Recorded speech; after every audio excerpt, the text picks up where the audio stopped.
بسم اللہ الرحمن الرحیم۔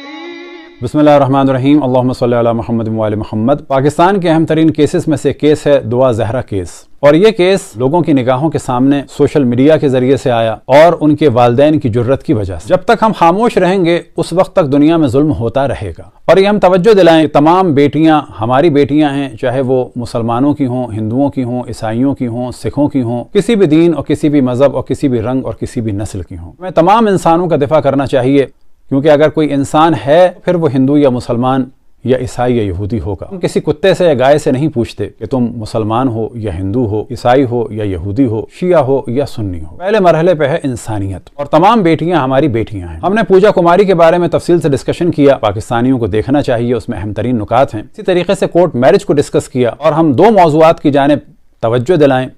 کہ فقط یہ گفتگو رسمی گفتگو نہ ہو بلکہ اس کے ذریعے سے کچھ مسائل حل ہوں۔ پاکستان آرمی کے بڑے آفیسرز کی بیگمات اور پاکستان آرمی میں جو خواتین ہیں وہ کوشش کریں کہ ایسی NGO بنائیں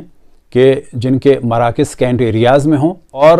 لڑکیوں کی وہاں پر حفاظت ہو سکے، کیونکہ لاہور کے دارالامان کا کیس نگاہوں کے سامنے ہے کہ خاتون نے آواز اٹھائی لیکن ان کی آواز کو دبا دیا گیا کہ وہاں سے لڑکیاں سپلائی ہوتی تھیں۔ اب اگر دارالامان ہی میں بچیوں کو امان نہ ہو تو پھر کہاں ہوگا؟ دوسرا موضوع یہ کہ تمام پاکستان کے صوبوں میں لڑکیوں کی شادی کی عمر ایک ہونی چاہیے، مثال کے طور پر 18 سال، اور پھر کورٹ میرج کے لیے لڑکیوں کی شادی عمر مزید زیادہ ہونی چاہیے، مثال کے طور پر 22 سال سے لے کر 25 سال۔ پھر مرد جو شادی کر رہا ہو یا بالفاظ دیگر لڑکا، اس کی بھی ایج کم سے کم 25 سال ہو اور وہ کفالت کرنے کے قابل ہو، تاکہ کم سن لڑکیوں کو جو لوگ لڑکوں کے ذریعے سے شکار کرتے ہیں اور پھر اس کے بعد ہیومن ٹریفک میں استعمال کرتے ہیں وہ نہ ہو۔ دعا زہرا کیس میں 3 احتمالات ہیں، ان میں سے ایک یا تو اس کے پیچھے ایک مافیا ہے جو دین اور تبلیغ کے نام پہ کام کر رہی ہے، جیسی کہ مافیا بھرچندی شریف کے میاں مٹھو کر رہے تھے کہ ہندو لڑکیوں کو اغوا کرا کر ان کی آبرو ریزی کرا کر بعد میں ان کو اسلام کا سرٹیفکیٹ دے کر اور ناکارہ مسلمانوں سے کہا جائے کہ جی یہ تبلیغ کا کام ہے، اللہ آپ کو اس کا ثواب دے گا۔ یا تو کوئی ایسی مافیا ہے، یا اس میں جسم فروشی کی مافیا ہے، اور جسم فروشی کی مافیائیں بھی 2 طریقے کی اس وقت پاکستان میں چل رہی ہیں۔ ایک وہ ہیں کہ جو لڑکیوں سے کاروبار کراتے ہیں عام افراد کے لیے، اور دوسری وہ ہیں کہ جو لڑکیاں سپلائی کی جاتی ہیں گورنمنٹ کے مقتدر افراد کو۔ ان مافیاؤں کے پیچھے گورنمنٹ کے بعض افراد ہیں اور وہ اس وجہ سے سپورٹ کرتے ہیں کہ اگر ان میں سے ایک بھی پکڑا گیا تو ان کے راز کھلیں گے۔ تیسرا احتمال یہ ہے کہ یہ ایک محبت کی شادی ہو۔ سوال یہ پیدا ہوتا ہے کہ ججز اور وکلا نے کیوں اس بچی کے برتھ سرٹیفکیٹس کو نہیں دیکھا، فارم بے کو نہیں دیکھا، اسپورٹ کو نہیں دیکھا، ماں باپ کی شادی کے سرٹیفکیٹ کو نہیں دیکھا؟ کیا ہے کہ جب یہ کاغذات موجود ہیں تو ان کی موجودگی میں کیوں میڈیکل کرایا جا رہا ہے؟ کیا نادرہ کے سرٹیفکیٹ کی حیثیت نہیں ہے؟ اب یہاں پر جو خواتین جج ہیں اور جو خواتین وکلا ہیں ان کی یہ ذمہ داری ہے کہ کوئی ایسا پینل بنائیں کہ جب بھی کورٹ میرج کے لیے لڑکیاں آئیں تو یہ چند خواتین ان کے مسائل کو دیکھیں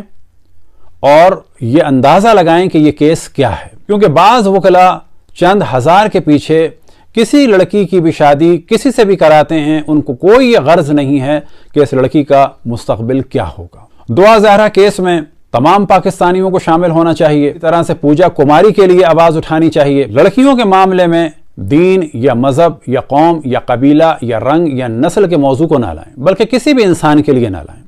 آج اگر ہم نے کسی بھی لڑکی کو حق دلایا اور کسی بھی لڑکی کو استعمال کرنے والی کسی مافیا کو ختم کیا تو اس کے معنی یہ ہے کہ پاکستان میں ہزاروں لڑکیوں کی عزت اور آبرو کا دفاع کر لیا۔ بس لڑکیوں کا استعمال چاہے تبلیغ کے لیے بھرچندی والے کریں، اور چاہے انڈیا میں متشدد افراد ویب سائٹ بنائیں مسلمان لڑکیوں کو بیچنے کے لیے، اور چاہے وہاں پر لو جہاد کے نام سے کام ہو، چاہے یورپ اور امریکہ میں محبت کے نام پر نیشنلٹی حاصل کرنے کے لیے لڑکیوں کو استعمال کیا جائے، کہیں پر بھی اس قسم کے کام ہوں اس کی ہمیں مخالفت کرنی چاہیے۔ اس طرح سے مولانا شبیر میسمی صاحب نے آواز بلند فرمائی، قائد ملت جعفری علامہ ساجد نقوی صاحب نے آواز بلند فرمائی، اور قوم کے دیگر افراد نے آواز بلند فرمائی۔ فوارہ چوک پر جو اجتماع ہے اس میں شرکت کریں۔ یہ اجتماع شیعہ عنوان سے نہیں ہونا چاہیے بلکہ یہ اجتماع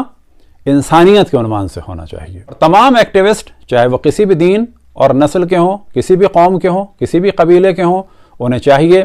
کہ اب وہ ایکٹیو ہوں اور آگے بڑھیں جس طریقے سے بھی ہو سکے، اور جن جن لڑکیوں کا دفاع ہو سکے ان کا دفاع کریں بلا تفریق، رنگ و نسل و قوم و مذہب۔ دعا ہے کہ خداوند تبارک و تعالی تمام بیٹیوں کو ماں باپ کے سائے میں رہنے کی توفیق عطا فرمائے، اور جو بیٹیاں اپنے ماں باپ سے جدا ہو گئی ہیں ان کو ملائے، اور یہ معاشرے کی ذمہ داری ہے کہ ایسی لڑکیاں جو گھر سے چلی گئیں یا اغوا ہو گئیں ان کی ہم توہین نہ کریں اور ان کو ٹیڑھی نگاہ سے بھی نہ دیکھیں۔ صلی اللہ علی محمد و آلہ الطاہرین۔